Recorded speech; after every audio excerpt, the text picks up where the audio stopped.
Welcome to Jovees kids stories. ஒரு அழகான காட்டில் கோமல் குருவி தன்னுடைய மனைவி மீனுக்குருவியோட வாழ்ந்து வந்தது. அதே காட்டில் இன்பா காகம் தன்னுடைய மனைவியான ராணியோட வாழ்ந்து வந்தது.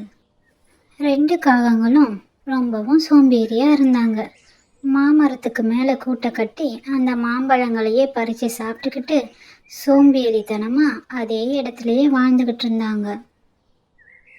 கோமல் குருவி ஆப்பிள் தோட்டத்தில் வேலை செஞ்சுக்கிட்டு இருந்தது. தினமும் ஆப்பிள் மரங்களுக்கு தண்ணீரை பாய்ச்சி அங்கே இருக்கிற வேலைகள் எல்லாம் முடிச்சுட்டு சாயங்காலமாக ஆப்பிளை கொண்டு போய் தன்னோட முதலாளியான மகி கழுகுக்கிட்ட கொண்டு போய் கொடுக்கும். அடுத்த நாள் காலையில் என்னென்ன வேலைகளை செய்யணும்னு தன்னுடைய முதலாளியான மகி கழுகு சொல்கிறதையெல்லாம் கேட்டுக்கிட்டு கோமல் குருவி தனக்கு கூலியாக கிடைச்ச ஆப்பிள் பழங்களை எடுத்துக்கிட்டு தன்னுடைய மனைவியை பார்க்கறதுக்காக பறந்து போச்சு. ரெண்டு காகங்களும் எந்த வேலையும் செய்யாமல் சோம்பேறித்தனமாக அன்னைக்கும் படுத்து தூங்கிக்கிட்டே இருந்தாங்க. கோமல் குருவி கொண்டு வந்த ஆப்பிளை ரெண்டு பேரும் சமமாக பங்கிட்டு சாப்பிட்டாங்க. ரெண்டு குருவிங்களும் தங்களுடைய வாழ்க்கையை சந்தோஷமாக வாழ்ந்துக்கிட்டு இருந்தாங்க. வேலையெல்லாம் முடிச்சுட்டு தன்னுடைய முதலாளியை பார்க்கறதுக்காக போயிருந்த கோமல் குருவி கிட்ட மகி கழுகு, கோமல், உனக்கே தெரியும் என்னால் முன்ன மாதிரி ஓடி ஆடி வேலை செய்ய முடியல. எனக்கு நிறைய தோட்டங்கள் இருக்குன்னு உனக்கு தெரியும். நீ என்கிட்ட ரொம்ப நாளாக விசுவாசமாக வேலை செஞ்சுக்கிட்டு இருக்க. உனக்கு ஏதாவது செய்யணும்னு நான் நினச்சேன். அதனால் என்னுடைய காளான் தோட்டத்தை நாளையிலிருந்து நீயே பராமரித்து அதில் வர வருமானத்தை நீயே எடுத்துக்கோ அப்படின்னு சொல்லுச்சு. தன்னுடைய முதலாளியான மகி கழுகுக்கு நன்றியை சொல்லிட்டு கோமல் குருவி அங்கேருந்து புறப்பட்டுச்சு. அடுத்த நாள் காலையிலேருந்து கோமல் குருவியும் மீனுக்குருவியும் காளான் தோட்டத்தில் வேலை செய்ய ஆரம்பித்தாங்க. மாலை வேலையானதும் அறுவடைக்கு தயாராக இருந்த காளான்களை பறித்து எடுத்துக்கிட்டு ரெண்டு பேரும் தங்களோட வீட்டுக்கு புறப்பட்டாங்க. மறுநாள் காலையிலேயே அறுவடை செஞ்சு வீட்டுக்கு கொண்டு வந்த காளான்களை மார்க்கெட்டுக்கு கொண்டு போய் விற்பனை செஞ்சாங்க. அதில் கிடைச்ச காசை எடுத்துக்கிட்டு ரெண்டு பேருமே அவங்களோட வீட்டுக்கு திரும்பி போயிட்டு இருந்தாங்க. இதையெல்லாம் பார்த்துக்கிட்டு இருந்த காகங்கள் ரெண்டு பேரும் தங்களுக்குள்ள இப்படி பேச ஆரம்பிச்சாங்க. ராணி, பாத்தியா இந்த குருவிகளை எவ்வளவு பணம் கொண்டு போறாங்க? இந்த பணம் இந்த குருவிகளுக்கு எப்படி கிடைச்சது? இந்த கோமல் குருவி வேலை தானே செஞ்சுக்கிட்டு இருந்தது. இவ்வளவு பணம் அதுக்கு எங்க இருந்து கிடைச்சிருக்கும்? நீங்க ஒன்றும் கவலைப்படாதீங்க இன்பாஜி. அவங்க எந்த அளவுக்கு காசை சேர்த்து வைக்கிறாங்களோ சேர்த்து வைக்கட்டும். நம்ம உட்காந்த இடத்துல இருந்தே அது எல்லாத்தையும் அனுபவிக்க போகிறோம். அதுக்கான வழி எனக்கு தெரியும். அதனால் நீங்கள் ஒன்றும் கவலைப்படாதீங்க இன்பாஜி, எல்லாத்தையும் நான் பார்த்துக்கிறேன். சில வாரங்களுக்கு பிறகு மீனுக்குருவி தன்னுடைய வீட்டில் ஒரு அழகான முட்டையை இட்டுச்சு. மீனுக்குருவியும் கோமல் குருவியும் அந்த முட்டையை பார்த்து ரொம்பவும் சந்தோஷம் அடைஞ்சாங்க. தன்னுடைய வீட்டுக்கு ஒரு புது வரவு வரப்போவதை நினச்சி ரெண்டு பேரும் சந்தோஷப்பட்டாங்க. மீனுக்குருவி முட்டையை பாதுகாக்க வேண்டியிருந்ததுனால வீட்டிலையே இருந்தது.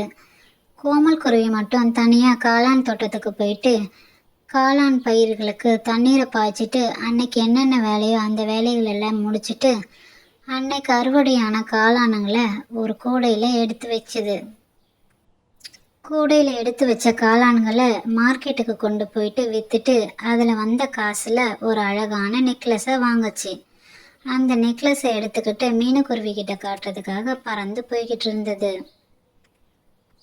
இதை பார்த்த காகங்கள், ஏய் ராணி, பாத்தியா அந்த கோமல் குருவிய?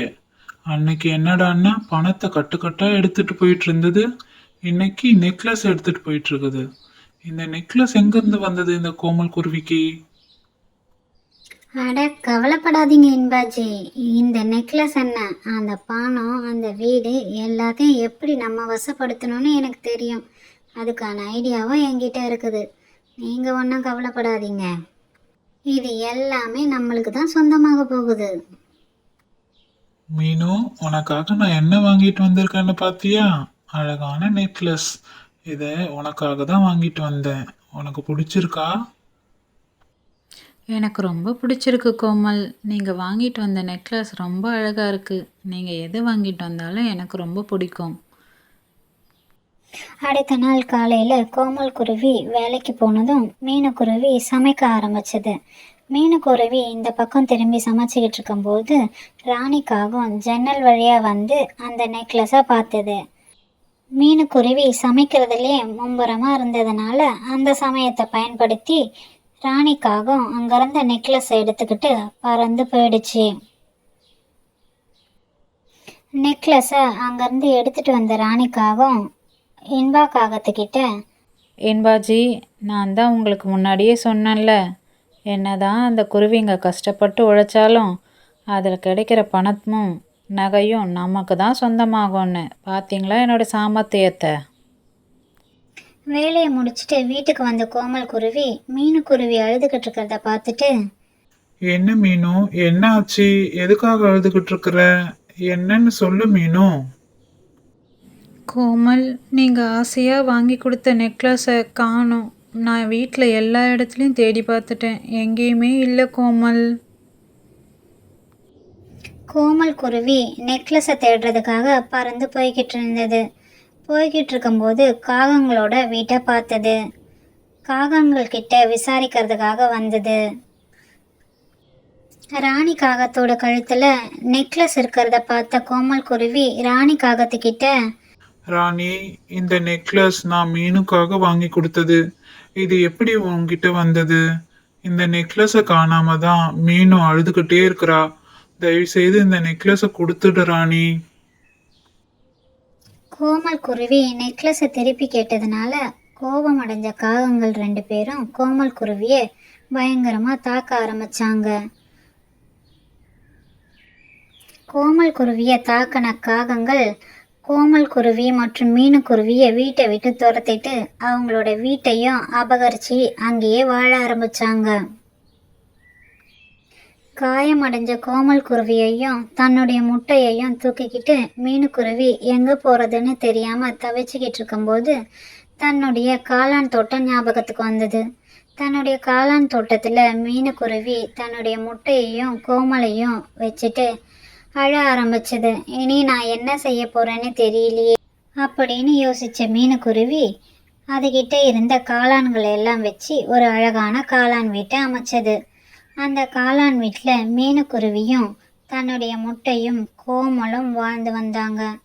கோமலுக்கு அடிபட்டிருந்ததுனால கோமலை வீட்டிலையே விட்டுட்டு மீனுக்குருவி தன்னுடைய வேலைகளை செய்ய ஆரம்பிச்சது.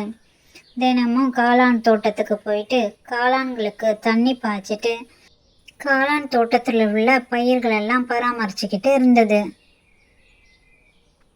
சில வாரங்களுக்கு பிறகு முட்டையிலிருந்த தன்னுடைய குஞ்சும் வெளிவர ஆரம்பிச்சது. அதை பார்த்த கோமலும் மீனும் ரொம்ப சந்தோஷப்பட்டாங்க. கோமலுக்கும் உடம்பு சரியாகி எப்பொழுதும் போல அவங்களோட வாழ்க்கையை சந்தோஷமா வாழ ஆரம்பிச்சாங்க. காட்டில் திடீர்னு ஒரு நாள் நிலநடுக்கம் வர ஆரம்பிச்சது. காகங்களோட வீடு 2 விரிசலாகி கீழே விழுந்து அதில் காகங்கள் 2 பேருமே அடிபட்டு அதே இடத்துலையே இறந்து போயிட்டாங்க. செய்த பாவத்துக்கான தண்டனையை காகங்கள் அனுபவிச்சாங்க. அதே நேரத்தில் கோமல் குருவி உடம்பு குணமாகி தன்னுடைய வேலைகளை செய்ய ஆரம்பிச்சது. காளான் தோட்டத்தில் அறுவடைக்கு தயாரான காளான்களை அறுவடை பண்ணி எப்பொழுதும் போல மார்க்கெட்டுக்கு கொண்டு போய் விற்று தன்னுடைய வாழ்க்கையை மீனோடவும் தன்னுடைய குழந்தையோடும் சந்தோஷமா வாழ்ந்தது. நல்லது செய்கிறவங்களுக்கு எப்பவும் நல்லதே நடக்கும். இந்த வீடியோ உங்களுக்கு பிடிச்சிருந்தா லைக் பண்ணுங்க, சப்ஸ்கிரைப் பண்ணுங்க, பக்கத்தில் இருக்கிற பெல் ஐகானை அழுத்துங்க. Thank you for watching.